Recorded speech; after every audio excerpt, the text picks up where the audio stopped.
see FRASIER Season 2! Take your microphone. There we go. Everybody watch FRASIER Season 2! Oh, damn it.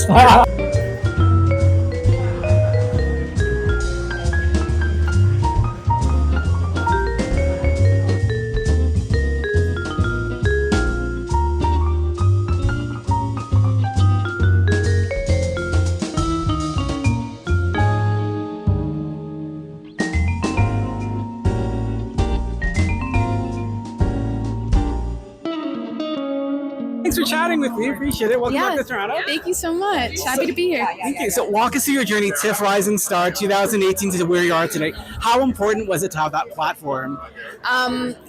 It was hugely important. Also, I really wanted to do it because it was Toronto. You know what I mean? Like any other film festival, yes, would have been a huge honor, but something about it being Toronto felt so full circle. Like I volunteered at TIFF when I graduated theater school. Like I feel like if there was any, that meant the most to me out of any festival, it would have been TIFF. Yeah. Amazing. So walk us through Eve's character arc in this new season. How different did you approach the character this season from the last season? Well, I think I just started to trust myself a lot more, and also the writers started to, I think at the end of the first season and definitely beginning of the second, they really started to write for us, and we kind of found these characters together. And so I feel like,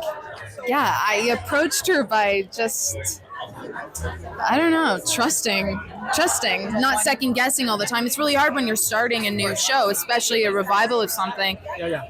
You can do a lot of second guessing, right? A lot of like, oh, should I be like more like this or like that or da da da? And once you're like, oh no, this is working, trust. Can you talk about your amazing chemistry with Andrew Skeeth, who plays David? The physicality of the role. This conversation is making me crave ham right now.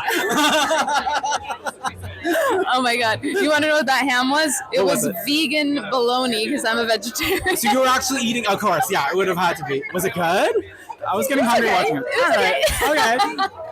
Better than nothing. I'm used to it. Andrew was okay with it, and he's not a vegetarian, so I think that means it was good. Yeah. Amazing. How do my chemistry with Andrew? Yeah. I love him so much. I feel like I'm his older sister in real life, and we've just, as a cast, we've just gotten so close, especially this season. We play poker together. Like, we are buddies. You can see it. You can totally see it. Oh, I love that. It's so palpable. Oh, that makes me so happy. Kelsey, welcome back to Toronto. Thank you. So tell us about your approach to this third act in FRASIER's life. How different did you approach this season compared to the previous? Honestly, I always approach them all the same way. Just keep an open mind and keep an open heart. That's the key. That's what I bring to it. I bring honesty, truth, the love I have for the character. I won't let him lie too much. If the writing's going a little askew, I'll say, whoa, we got to pull it back. We got to go over here because FRASIER wouldn't do that. That kind of thing. But in terms of the direction of the show, where it's going towards, FRASIER becoming a man in full. I mean, that's what we were living for. That's what he was always headed toward. It started 40 years ago on Cheers. When he was just trying to be a man in love. He fell in love with Diane completely. And that was always to his credit. She didn't love him back the same way. It's to his credit that he hung in there. And so that's the kind of guy he is, and he's still that guy. Tell us about your relationship with Jack Cutmore-Scott. You guys have such a great chemistry on screen, him playing your son. What's that bonding process like? It's been terrific. He showed up, and honestly, it was my wife who said, "That's the guy." I was like, "Oh, I don't know." Then they came in again. I thought, yeah, that is the guy. She's so right about all this stuff.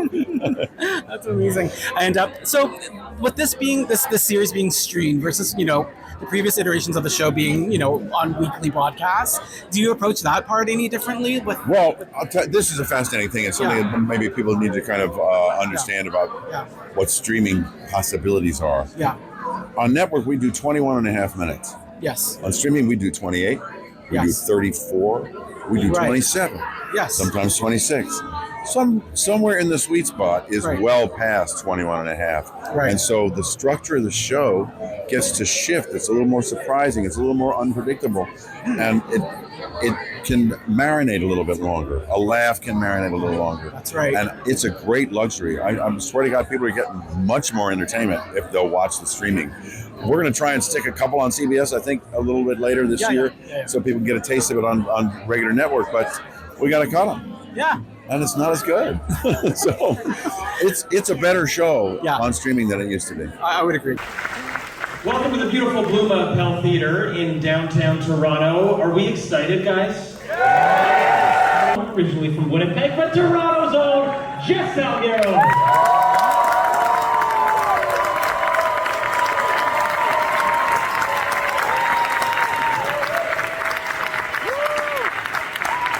Welcome to us.